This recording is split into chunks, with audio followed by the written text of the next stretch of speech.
So just getting back to explaining the grade thing, they'll have this little chart. It might be like EEPI is a 3, and I don't even know exactly what they are, but that's just how they look at it. They're just grading each section. Okay, so we got 12 tanks. I started to draw out over here.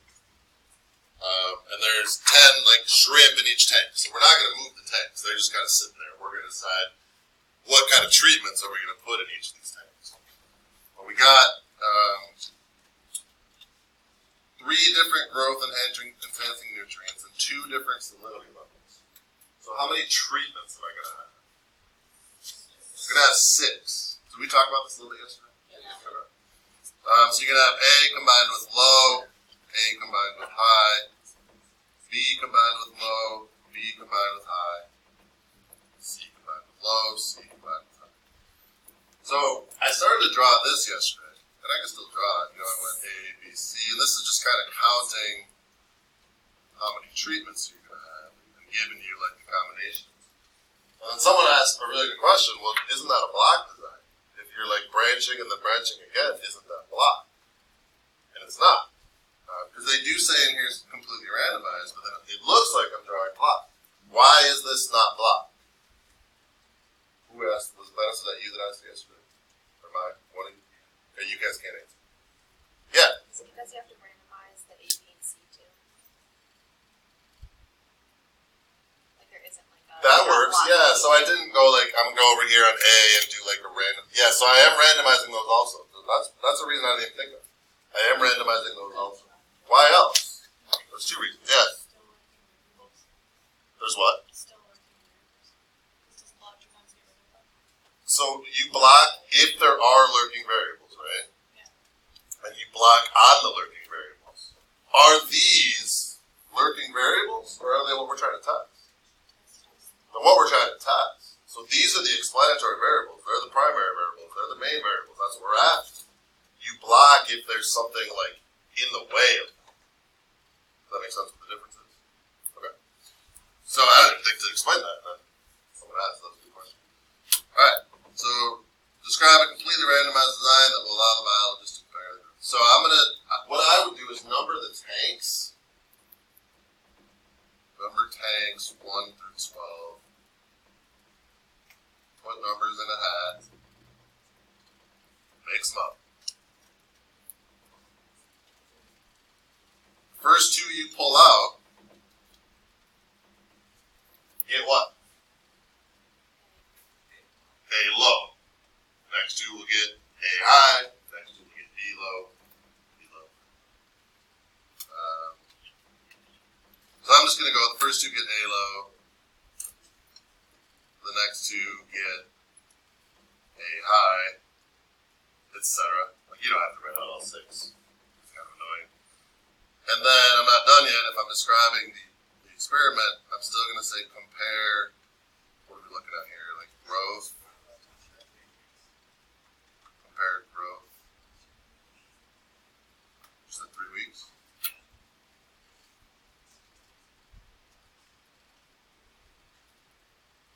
Where does it say 3 weeks? At the top. The biologist is planning to use. I'm not saying you're wrong, I'm just wrong.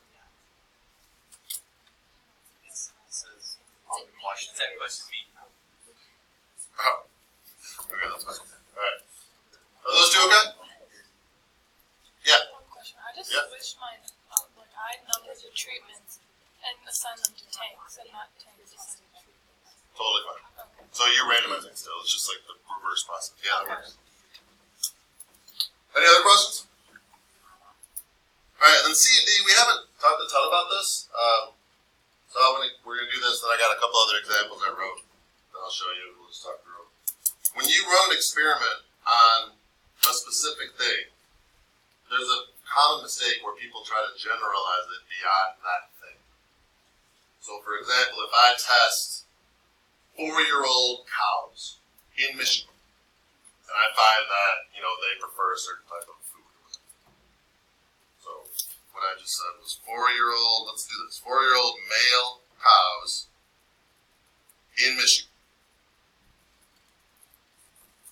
Well then some people, and let's say 80% of them prefer. I don't know what a Cosby city could be. Grass? Okay, any type of grass. I don't know. Prefer long grass. Oh. I don't know what. That's not the point. It's easier to fight. Yeah, I'll have to bend down as far. Well, then what people will do is they'll like look at this and they'll say, therefore, 80% of all cows prefer long grass. Can you do that? No. Could you say 40%? Can you say 80% of 4-year-old cows prefer long grass? No. Can I say 40% of 4-year-old male cows prefer long grass? No. You can only generalize it to the population that you sample. Well, we haven't talked about those words yet, but as specific as your sample is, that's how specific you can generalize it to. That's it. You can't go beyond. So give one statistical advantage to having only tiger shrimps. If I only have tiger shrimps and I find out that one of these works better, I know exactly what to do for tiger shrimps.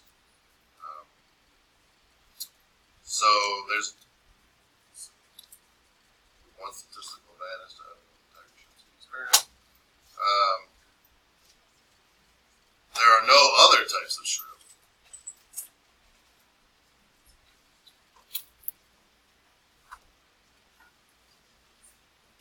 So I know what's best for tiger shrimp.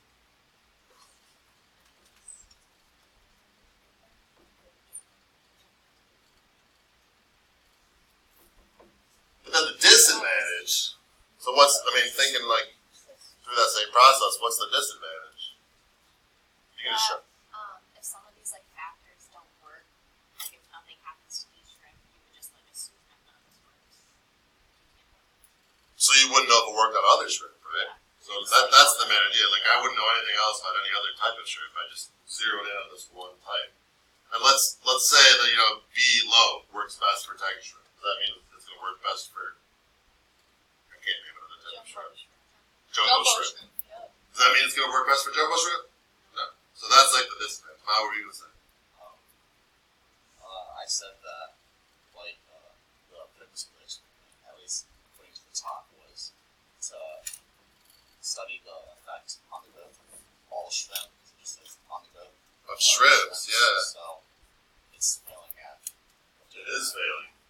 If I want to know what helps shrimp the best in general, and I just test one type, that doesn't tell me about the other types of shrimp. Fair enough?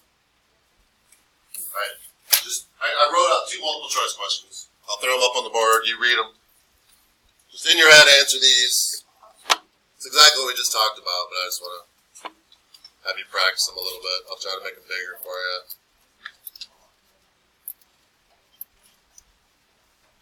So let's do one at a time. This type of question will be on the AP test. It'll be one of these, like almost for sure. So they want to make sure that you don't overgeneralize. Okay. Yeah. I mean for the question to cause you pain. I'm sorry. No.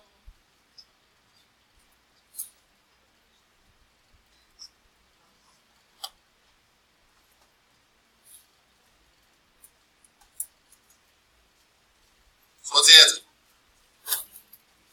D, right?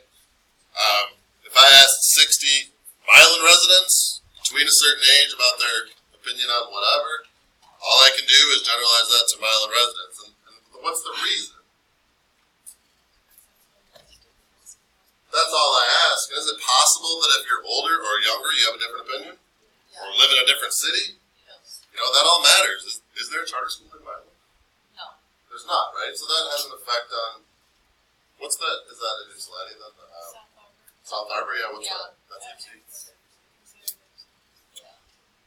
So, those things matter, and you can't generalize it beyond that. I don't think this is like a tough concept. I just want to make sure we got it. One more.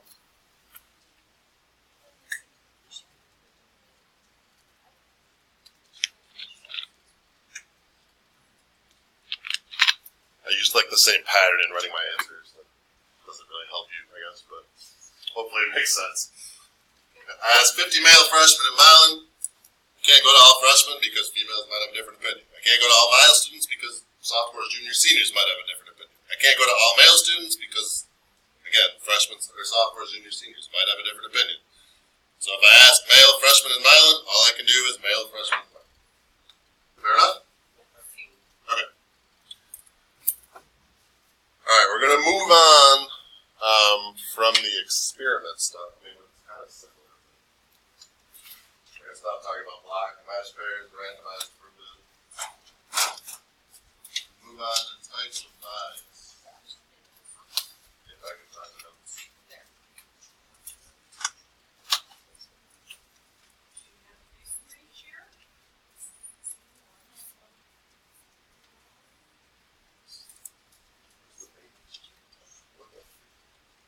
All three here? Kendra is not. She's in cross country. Sure. Okay. Thank you.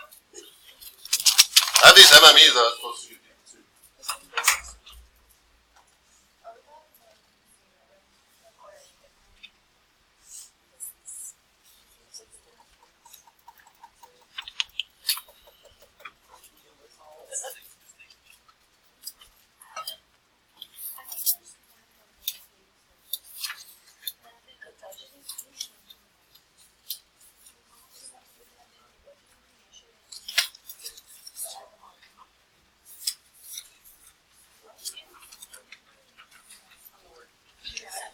You keep me alive. Because you got to pass them back to the table. Oh. I just thought you needed like 5 extras.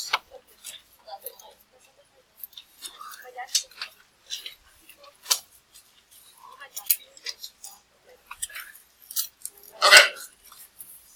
So types of bias.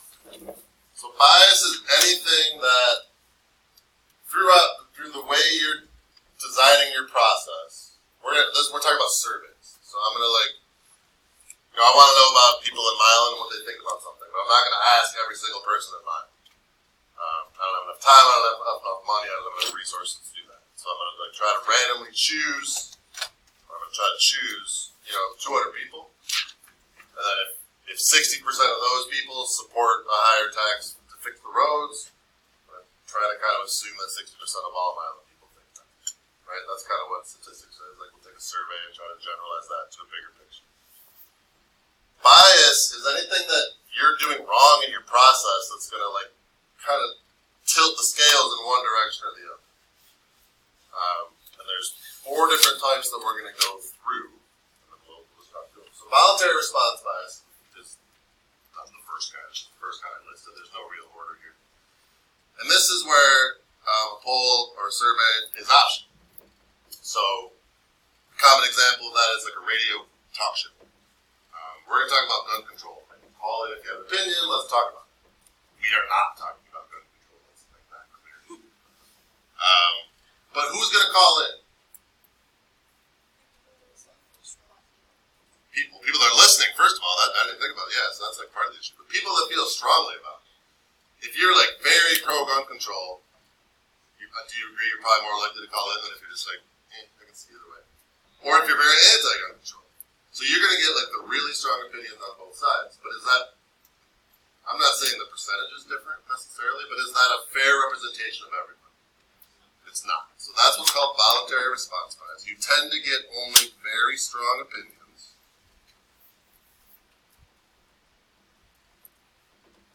And it's bad.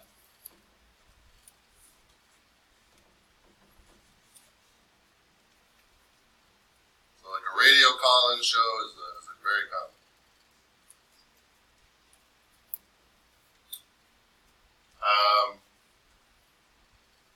There's a couple things wrong with this, but we haven't talked about one of them, so I can use it. I'm going to give you guys just a quick survey, what you think of the class so far. Turn it in if you would like. So who's going to turn it in? Let's say I'm not reading it, because that's a whole different set of bias. But who's going to take the time and effort to turn it in, to fill out that survey? Probably people that really like the class, or people that don't really like the class, right? But you either like it or you hate it. If you're just it's just another class, you're probably not going to fill out that survey. Does that make sense? So that's just another example. Voluntary survey about stats or whatever class. Do you think we should have 3 minutes added to every class, but then we get like 2 days off the end of the year? If you don't care, you're not going to do anything. But if you care strongly one way or the other, you're going to take the time and effort to respond to that survey. So why does this matter? Percentage. You're not getting, yeah, You're only getting the two extremes. yes. You're only getting 2 extremes. This, let me answer this in a way that'll, you can answer almost all of these this way. The people not responding may be different than who? The people that are responding. And that's bias. Because throughout, the way I set it up was screwed up. I made a process that resulted in I'm not getting like a fair representation of the people. That's bias. This one's called voluntary response bias because you're getting people that are voluntary. You're not making advantage. Right? Response bias. So this could look a lot of different ways. It could be the way the question's worded. It could be, it's anything that affects your response at all, basically. Do not answer this question. Do not answer this question. But if I said, raise your hand if you ever smoked pot, am I going to get a fair answer? No, because I'm a teacher, right? May or may not care what I think, but some people might care what I think. So, in this case, the person who is asking the question affects your response. That's response bias. I call up, so don't do this either. I want every girl to come up here in front of the room and tell everybody how much they weigh. How's that going to go? Am I going to get a fair response? And some people might. I mean, some people might not care. I'm not saying everyone cares. I'm not trying to like stereotype, but you might get a different response, right? That's response bias because what's the impact there? What's impacting that response? Like people listening, right? Mr. Shin at graduation, when you walk across the stage, he shakes your hand and says, "I want to know how many beers you drink a week." Is he gonna get a fair answer? He might, but he might not, right? At graduation, he might not give a crap anymore, but you're talking to an authority figure, and there's like a bunch of parents watching, so that matters. It could be the way the question's worded, also. So. Alright, do you think we should be forced to stay in school for 5 minutes extra every day? Okay. Well, no, that's the whole question. Let's stop. Same question, different way. Do you think that it's worth it to get out 2 days earlier in the school year if we only have to go 5 minutes extra every day? I just asked you the same question twice, right? It's just like the way it's worded has such a strong effect. And so that it's really hard to word a question completely neutral. Does that make sense what I'm getting at though? The way you phrase it matters. So there's like a really famous study that they did about race, like your opinions on how race matters in the world. So they took this group of people, they randomly split people into 2 groups, and then they had a white interviewer ask these people all these questions on race, and they had a black interviewer ask them all these questions on race. They got totally different results. So just because the same question, phrased the same way, but just because of the person asking the question, the results change. That's response bias. So that's a really common one. So the race of the interviewer, who is watching or listening, the phrasing of the question,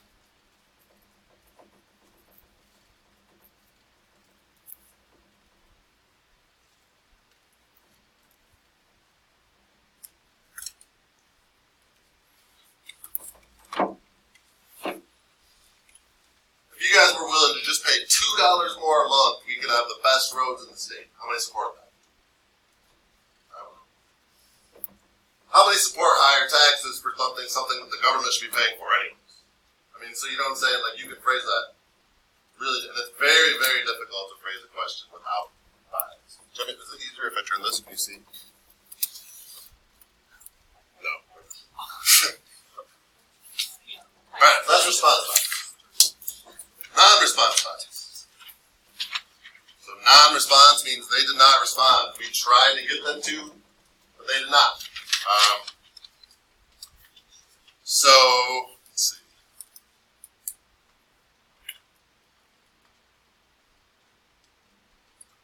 I had like 3 examples. I don't have a great example actually. Okay, I'm just gonna call people on the phone. I'm gonna go through the phone book, randomly call phone numbers. That's a separate issue. We'll get to that in a second. You know, I want to know who you're gonna vote for in the election. Will you tell me? No. Why does that? I mean, that's fine. Like they have the right to do that, right? But that's a problem. Why? So okay, it's just refusing to answer. You know, who they will vote for example.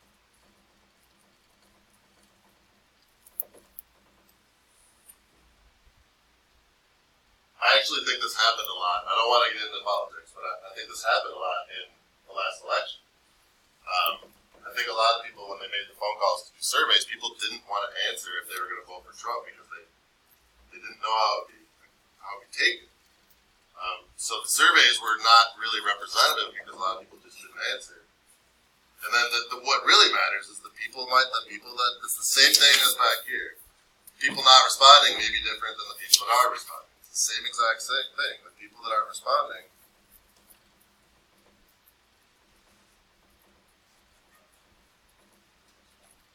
may be different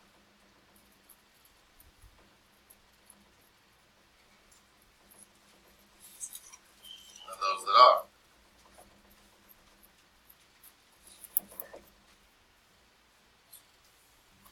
Thank you. Thank you. So here's a survey. I want you to take it home to your parents. It's about the school, like how you think the school's run. I'm going to get some surveys back. I'm not going to get some surveys back. Do you think it's possible that the people that take the time to fill it out and give the survey back are going to have different opinions than the ones that are like, I'm not filling this? Absolutely. I'm not saying better or worse. I'm just saying different. You know? That's non-response. I tried to get you to answer. You just didn't. Let me ask you this. I need 500 people to fill out that parent survey. There's 800-ish students here. So I send the survey out, I get 400 responses. I mean, it's 400 people didn't respond. I send it out again, I get to 500. Does that fix the problem? It doesn't. Because there's still, like, those 300 people that didn't respond might be different than the people that did. Right? Under coverage is, and this is probably the most common one, in my opinion. Certain people never got to be included in the sample. So, just by the way you design it, there's certain people that will never get a chance. Like, it's not like they refused. You just never gave them a chance. So, I'm going to go to every school, every classroom in this school at 7:31. So, like 1 minute after school starts, right? And ask if you think it's difficult to get to school on time. Who am I not getting into that sample? People who are late. People who are late. Do you think that they might have a different opinion? Yes. I'm going to go knock on doors in neighborhoods at 12 o'clock on a Thursday and ask if they'd be willing to volunteer their time to help children learn math, let's say. So who is not in that sample? People who have work. Do you think it's possible that people that are at home not working might have more time and be more willing to volunteer? I'm not saying yes or no, but it's possible they're different, right? So, and you just left them out. I'm going to call I'm going to go to a homeless shelter. I'm going to ask them if they think more money should be spent on the homeless. Who is being left out? People that are homeless. Do you think they might have a different opinion? So that, again, I'm not saying better, worse, right or wrong, I'm just saying different. So it's, you just didn't give certain people a chance. And that can really make a difference. So let's say ask homeless about spending more money on homeless. On homelessness.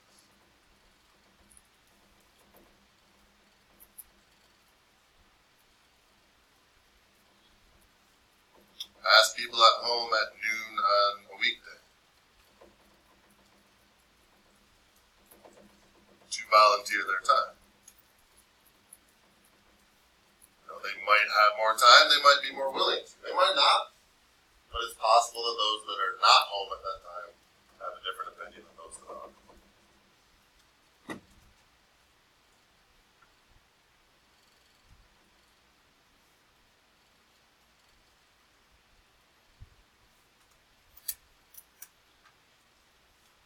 I'm going to go through the phone book, I talked about this a second ago, and I'm going to randomly pick out 100 names, and I'm going to call them on their house phone, and ask them, it doesn't matter. I'm going to ask them, who am I leaving out of that? People that don't have house phones. How many of you guys don't have a house phone? So do you think it's possible that those, you guys that just raise your hands might have different opinions than those that do have house phones? Like, I have a house phone, but it's only because I have kids, really. So if there's a babysitter there and their cell phone dies, I want them to have a way to contact us. So I have kids, that's why I have a house phone. So people that have kids might have different opinions than people that, you know what I mean? People that don't. I go to like a super wealthy neighborhood and I ask if they'd be willing to spend X amount of dollars on a really nice gym membership. Who am I leaving out? Everyone else that's not rich as F. And, you know, they're going to have different opinions. Alright? So why might this matter?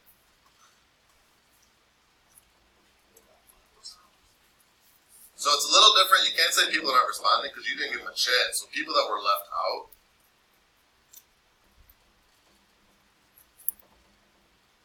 may be different than those included.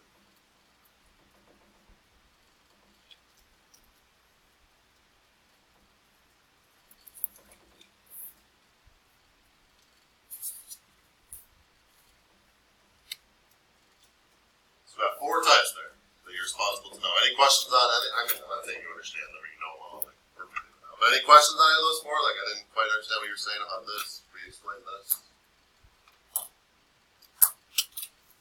Okay. This is your homework. Again, my goal is you don't have a ton of homework, so I'm trying to leave you time. You might be able to finish this before you leave. And some of you probably will. You're welcome to work together, ask me, whatever, and we'll go through this on Monday.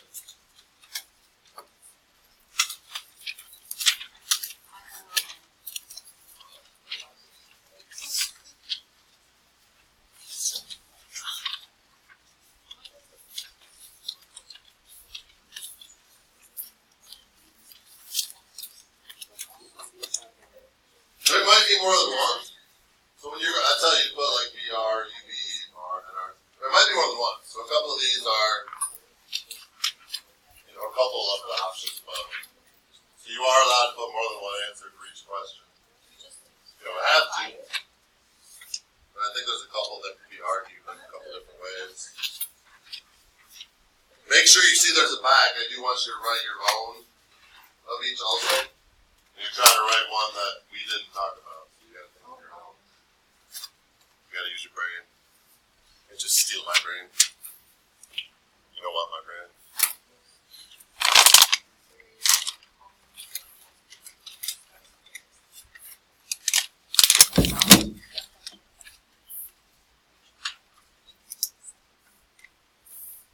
So like that first one, Riley said something I've never thought about before. I host a radio call-in show. I was thinking volunteer, that's voluntary response. But she said, what about people not listening to the radio? So isn't it also under coverage? Because you're not, people that don't listen to the radio might have different opinions than people that do. So that was a good point.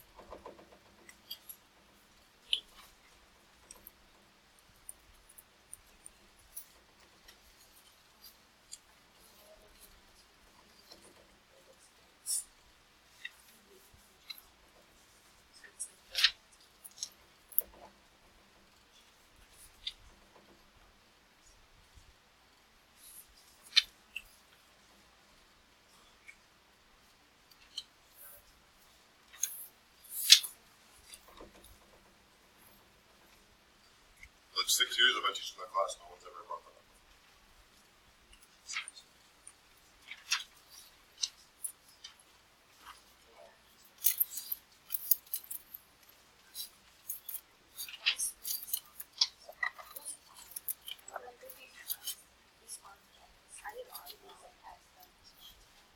You can make up your own letters if you want. I don't know. You like the ones I chose? I don't care.